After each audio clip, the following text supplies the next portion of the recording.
Приветствую всех, дорогие друзья, на нашем канале, для тех, кто постоянно нас смотрит и кто впервые. А для тех, кто впервые, я хочу сказать, что меня зовут Татьяна, мой муж Алексей сегодня за место оператора, и мы рассказываем об Испании. Собственно говоря, мы живем здесь уже много лет, в провинции Аликанте, мы являемся резидентами Испании и рассказываем, о разных моментах жизни. Сегодня будем говорить о недвижимости, о туристической недвижимости, а вернее о тех изменениях, которые грядут. Об этом уже жужжат все уже сказали, риэлторы, разные блогеры. Ну, а мы хотим свои тоже немножечко размышления в связи с этим, потому что у меня, как всегда, все отличается от других. У меня всегда все по-другому, поэтому я буду немножко сегодня говорить другое.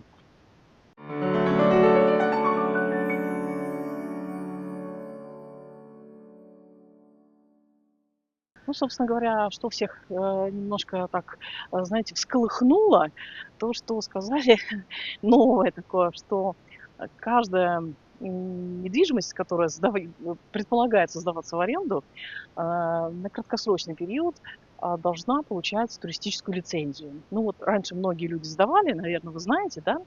Может быть, кто-то и наши соотечественники сдавали, не получая туристических лицензий, не платя налог, соответственно, ну и законодательство Испании, то есть власти Испании, они решили, что вот, надо уже привести это в порядок. Мы как-то снимали ролик о том, что люди местные, они вот против этого были, против массового туризма, потому что засилие туристов, все это не регулировалось, соответственно, просто хаос был какой-то на улицах, беспорядок и трудности жизни создавались. Поэтому вот решили немножко отрегулировать. То есть нужно получать туристические лицензии, платить налог, ну и, соответственно, тут уже начинаются разные, знаете, слезы о том, что это все так будет плохо, что инвестиционная недвижимость, которая приобреталась многими, это будет терпеть какие-то убытки, то есть из краткосрочной надо переходить в долгосрочную аренду, и тут не все так просто, и долго получать эту туристическую лицензию, там 9 месяцев, да, и, в общем-то, платить деньги, и платить налоги, и быть уже под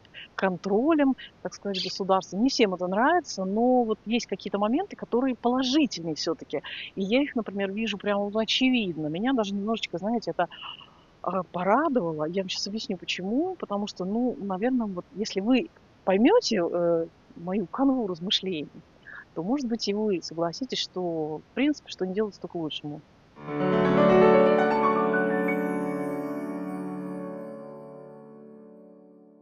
Вот в этом моменте получения туристической лицензии есть, наверное, как минусы, так и плюсы. Но минусы, конечно, я понимаю людей, которые покупали как инвестиционную недвижимость, какие-то объекты недвижимости, различные квартиры, домики и так далее, для того, чтобы сдавать это все дело и получать, соответственно, прибыль, да, то есть все рассчитывали, что вот срок окупаемости менее там или 10 лет, все выгодно, все хорошо. Кстати, наш риэлтор много лет назад говорил, что и мы записывали такие видео, что недвижимость на побережье Испании не является инвестиционной. То есть она больше для проживания. Она не инвестиции. Потому что если окупаемость 10 и более лет, то это уже не инвестиции. Конечно же, получать туристическую лицензию, ждать несколько месяцев, платить налог, то есть люди не хотят. Но я вижу здесь очевидные плюсы, и меня, например, эта ситуация даже немножко радует а, с точки зрения, естественно, нашей выгоды, потому что, как бы человек должен думать и о себе, наверное, немножко, и об окружающем, там, о местных жителях тоже. Я сейчас объясню свое рассуждение, а вы напишите, как вы думаете, плюс это или минус, и что вы, вот согласны вы со мной или нет.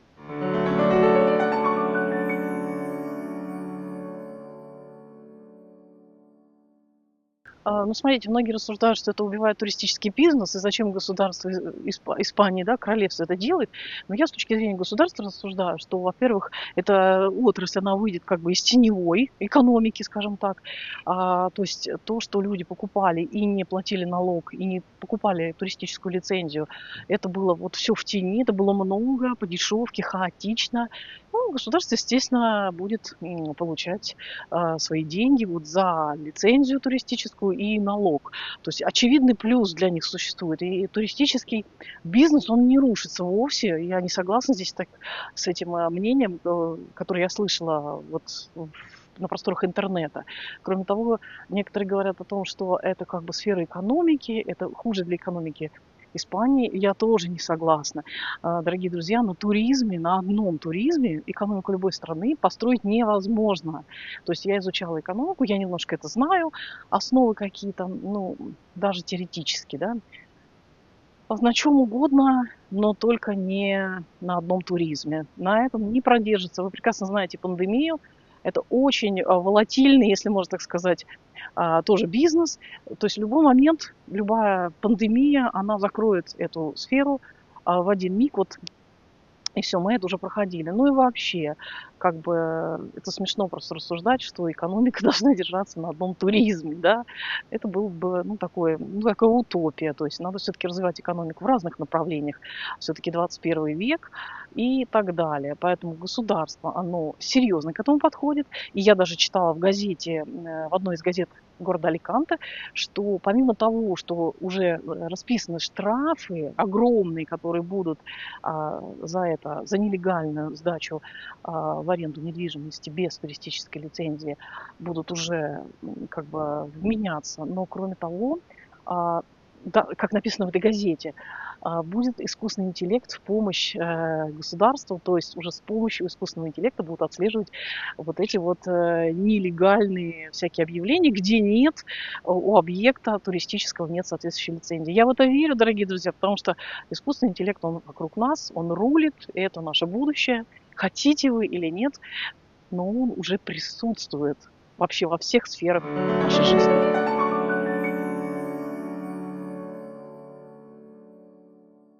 Культурное мероприятие. Каждый день. Дружные они у вас. Да, и вы знаете, все зарегистрированы.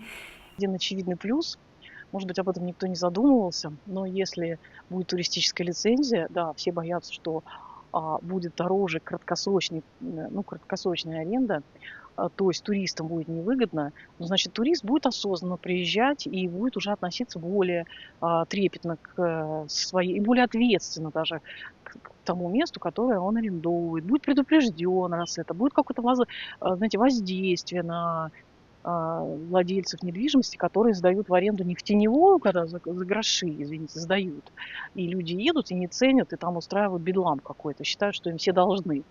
А будет более это упорядочено, и будет меньше такого. В конце концов, мы тоже снимаем отели и в Бильбао, и в Пиренеях, и по всей, в Мадриде, везде. И прекрасно себя чувствуем в отеле. Отели, наверное, для этого и существуют.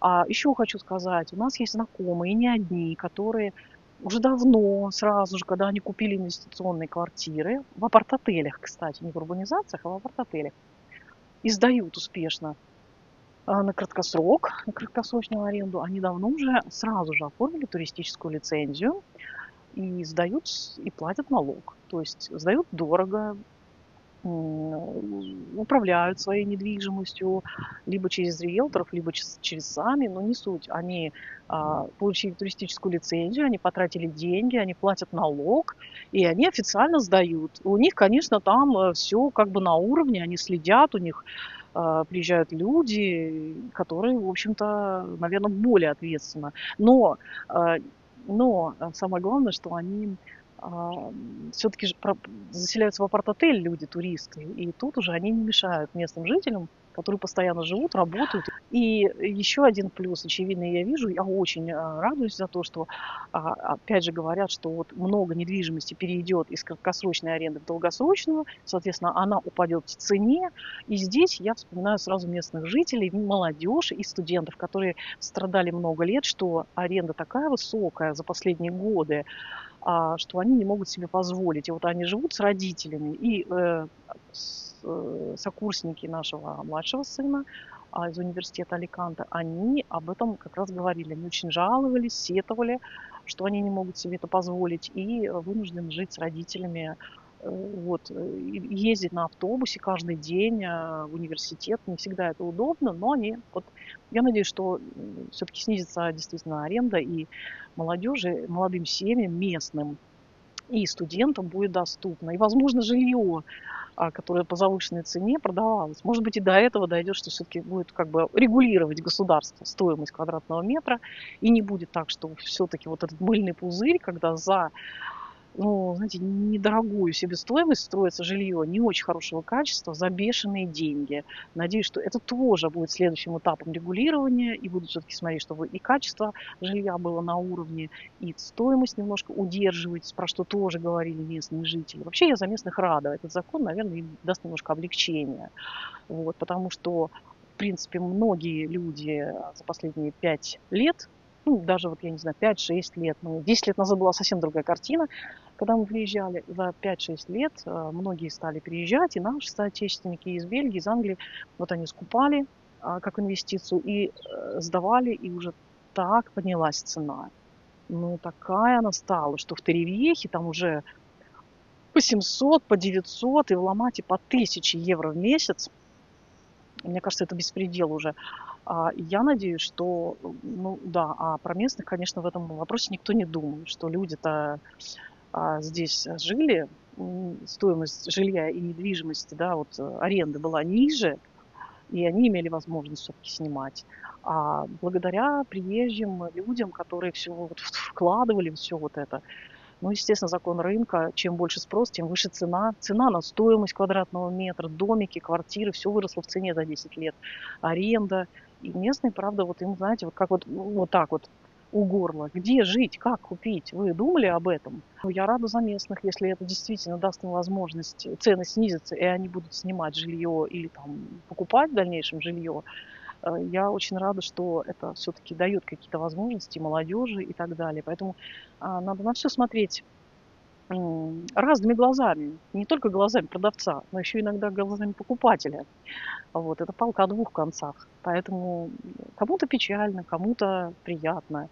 Будем надеяться, что законы эти будут двигаться в правильном направлении. Они будут поддерживать и арендаторов, и арендодателей, и инвесторов в том числе. Ну, давайте развивать экономику все-таки не только в туристической, наверное, сфере, не только продавая и сдавая в аренду, не только говоря о том, что туризм развивает экономику Испании. Есть еще другие сферы, естественно. Ну и вообще надо строить отели, наверное, апарт-отели. Инвесторы, вкладывайтесь в апарт-отели, в строительство комфортабельных отелей. И будем мы все туристы путешествовать по стране, по Испании, по королевству Испании, снимать хорошие номера и никому не будем мешать. Местные жители будут спокойно жить в своих домиках, в тишине, в покое. Вот это мое мнение. Пишите, согласны вы или нет. Может быть, у вас какое-то другое мнение. Прошу без оскорблений. Давайте по делу, по существу. И, может быть, что-то есть вам у вас добавить.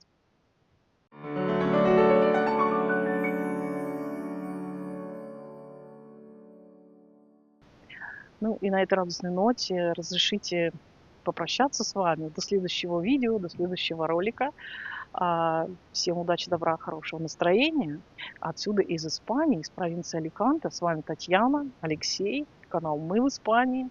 Мы здесь уже много лет, любим эту страну, хотим, чтобы она была красивее, краше, комфортнее, уютнее не только туристам, не только нам, мигрантам, но и местным жителям тоже, чтобы им жилось спокойно, хорошо, и чтобы страна развивалась, и законы развивались. А мы будем вам рассказывать об этом. Всего удачи, добра, чао-чао, пока.